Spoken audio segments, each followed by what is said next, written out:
Spanish from Scratch 7.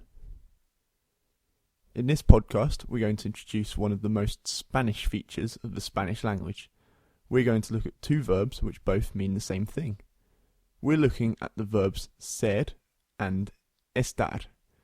These verbs are often very confusing for native English speakers because a simple translation of them is literally our verb to be.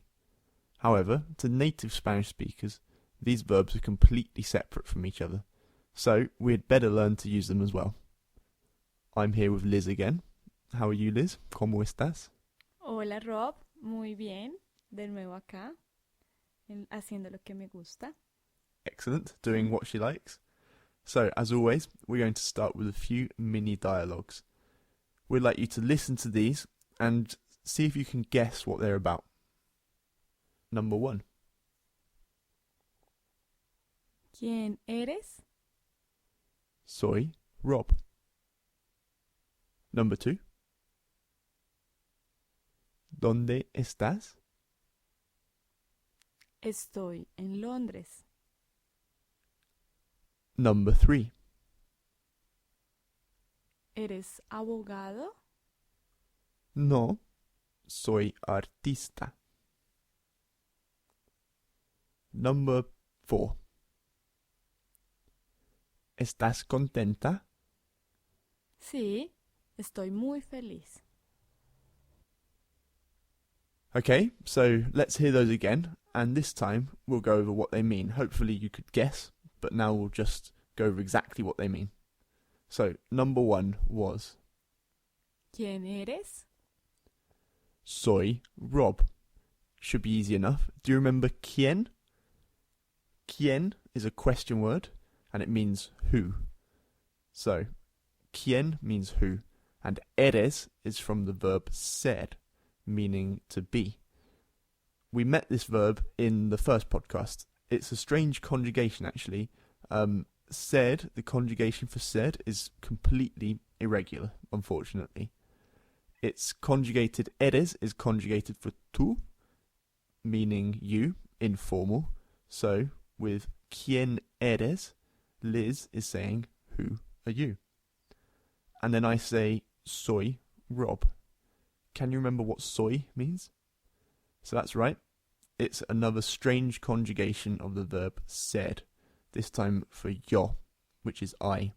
So yo soy Rob is I am Rob. And don't forget, when you say soy, when you're conjugating for yo, you don't actually need to say the pronoun yo because it's kind of implied in the conjugation. So Spanish speakers will usually just say soy Rob, I'm Rob. So again, ¿Quién eres? Soy Rob. Who are you? I'm Rob.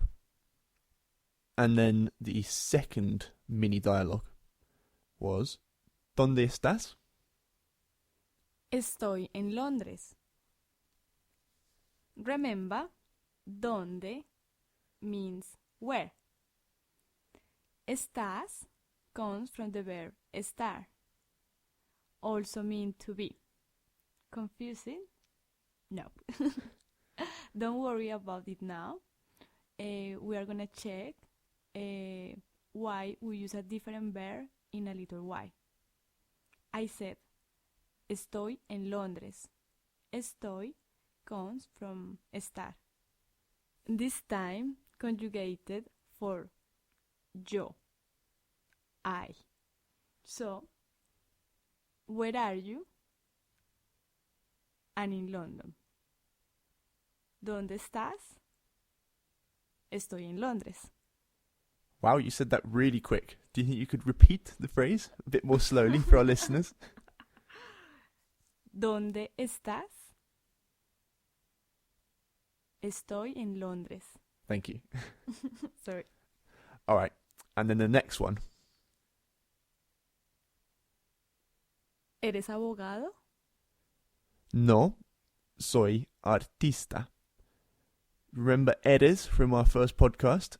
So eres means you are, or if you're asking a question, are you? Abogado or abogada is lawyer. Think of advocate, abogado. So Liz is asking me, are you a lawyer? ¿Eres abogado? and I say no. I say no. Soy artista. Un artista means artist. And that's the same for both masculine and feminine. It's both artista. Soy artista. So Liz says, are you a lawyer? ¿Eres abogado? And I say, no, soy artista. No, I'm an artist. And the actual truth is, I'm neither a lawyer nor an artist. And the next mini dialogue, I said, ¿Estás contenta? Sí, estoy muy feliz. So can you remember what contenta or contento means? What does it mean? Happy. And what about feliz? Also happy. Yeah, so two words, both meaning happy. There's a slight difference between them, but don't worry too much about that now. So I say, ¿Estás contenta? And Liz says, sí, estoy muy feliz. So estás comes from the verb estar. ¿Estás contenta? Are you happy? Estoy muy feliz. I am muy, very feliz, happy. Yes. So we've got two different verbs we've looked at, ser and estar, which are both quite troublesome because they both translate as to be. Ser has some very strange irregular conjugations, and both of these verbs translate to mean the same thing in English. So what is the difference? Actually, there's lots of arguments between linguists about really trying to summarize the difference between these two verbs, and no argument's really perfect, but one nice way to look at them is to think of ser as being the essence of something, and it does tend to indicate permanence, and estar is the quality of it, which tends to indicate something temporary. So ser, think of permanent, and estar, think of temporary. So let's take the examples we used earlier and see how this applies. So in the first example, which was ¿Quién eres? soy Rob, we're using the verb ser. I'm Rob, and that's not going to change anytime soon. So my essence is Rob. I'm permanently Rob, which is why we're using the verb ser. So when you're asking someone who they are, you say ¿Quién eres? Or ¿Quién es? Using the verb ser. What about the next phrase? I said, ¿Dónde estás? Estoy en Londres. Where are you? I'm in London. This is temporary because I could easily be somewhere else tomorrow, Colombia. for example. So that's why we use the verb estar. When you're asking where someone is, you say, ¿Dónde estás? Where are you? Because they could be in any one place and they would be there temporarily. Next example. ¿Eres abogado? No, soy artista. Okay, so with a profession, it's not necessarily permanent. You know, I might change my profession within a year or however long. I could change tomorrow. However, we generally use the verb ser when talking about professions. If you said, for example, estoy abogado, using the verb estar, people would probably take that to mean that you're playing at being a lawyer or that you aren't usually a lawyer. So it sounds very strange. So with professions or jobs, when you're asking about someone's profession, eres abogado, using the verb ser. I can say estoy abogado. You can't. No. Yeah, that's what I'm saying. Yeah, it's grammatically incorrect. Nobody's going to understand. Exactly. It sounds ridiculous. You don't use it. Thank you for confirming. Okay, and in the next phrase, I said, ¿Estás contenta? Sí, estoy muy feliz. So with emotions, we can actually use either ser or estar. Remember that estar indicates something temporary. So Liz said that estoy muy feliz. She said she's very happy using the verb estar. So this means that at the moment she's happy. But what if she said, for example, Soy muy feliz. think about how that changes the meaning, going from estar to ser. So when we use ser, we indicate something permanent. So when Liz says, soy feliz, she's saying she's a happy person in general. rather than just at the moment. So, could you have a sentence like Soy una persona feliz, pero hoy estoy muy triste. So, soy una persona feliz. I'm a happy person in general. Pero hoy, but today, estoy muy triste. Today, I'm feeling very sad. Can you say that? Soy una persona feliz, pero hoy estoy muy triste. And is that okay? You could say that? Yeah, it's alright. Yeah, perfect.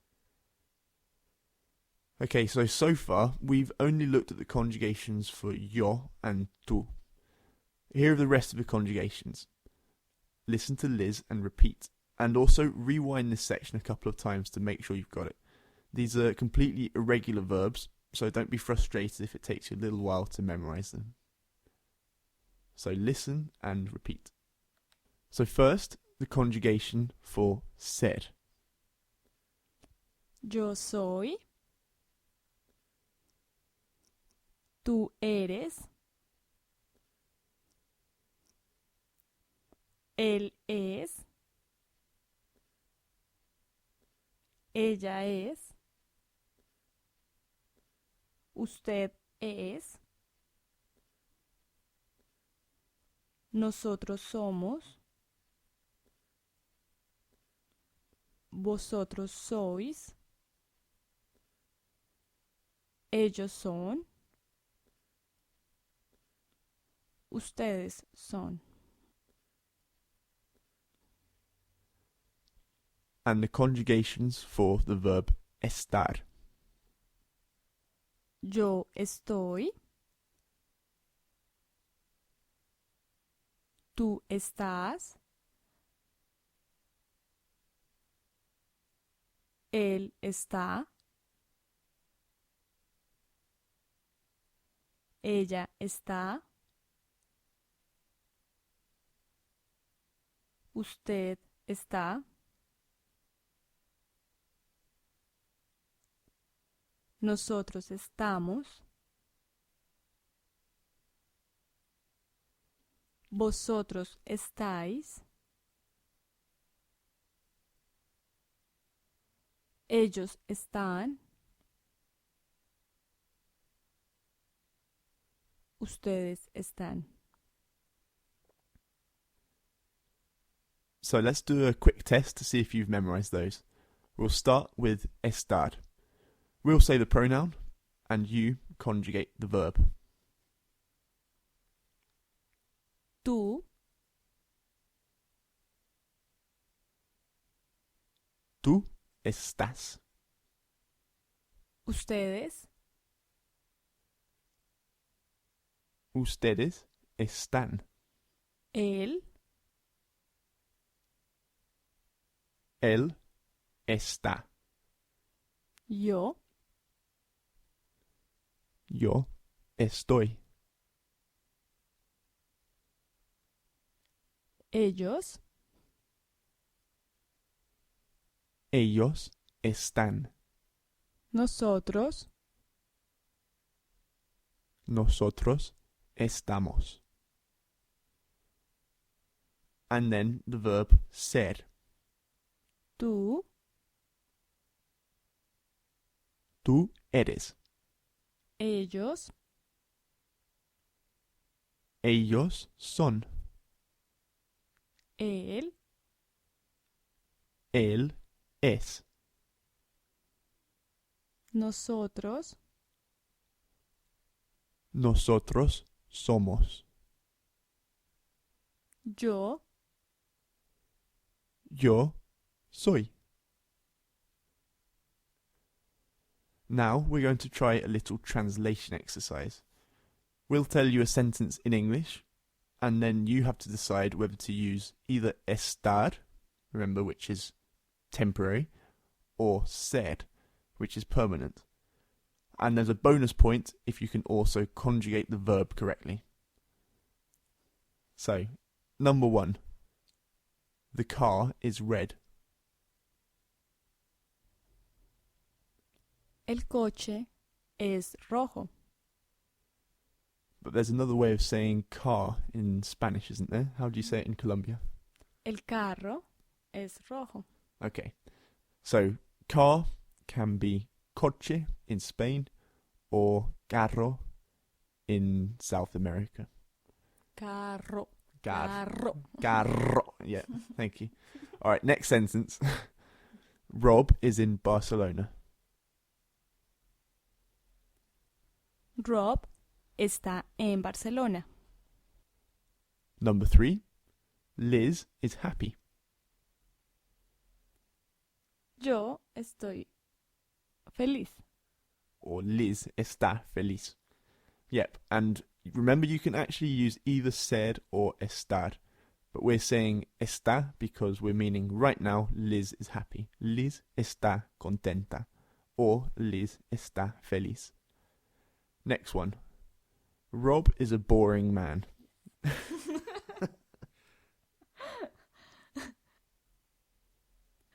Rob es un hombre aburrido. Rob es un hombre aburrido. Okay, this is a new word, aburrido. It means either bored or boring. And this is one which actually changes its meaning in English depending on whether you use ser or estar. So Liz was saying that Rob is a boring man. She's saying my essence is that I'm a boring person. Thank you. So that's why she used the verb ser. But if I were to say Rob is bored, that means he's bored at the moment. So she could say Rob está aburrido, which means Rob is bored. Okay, the next phrase. Liz is a lawyer. Liz es abogada. So remember, with professions, we use the verb ser. Liz es abogada. And this is true as well. Yeah, but I'm not working. And then the final one, Rob is drunk. Rob está borracho. Another new word, borracho, meaning drunk. And this is another one which can actually change its meaning depending on whether you use estar or ser. So Rob is drunk, but tomorrow he'll be sober, hopefully. So that's why we use estar, because it's not permanent, it's temporary. Rob está borracho. But if I said Rob es un borracho, that means something completely different. It's something permanent because we're using the verb ser. So that means Rob is a drunk or Rob is an alcoholic. That is true. No, neither of those are true. So anyway, we hope you enjoyed today's podcast and we haven't overloaded you with information. There was quite a lot there. We've actually simplified these two verbs, ser and estar, an awful lot. The full story is quite interesting and we're going to provide a link to a blog post about these two verbs because just saying one is permanent and one is temporary is probably an oversimplification. So if you're interested, check out the blog post for this full story of how they work. And we'll put that just below this podcast, so check it out.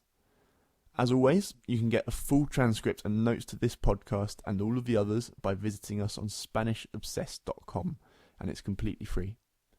So, from me, Rob, hasta luego. Adiós. And we'll see you next time. Hasta la próxima.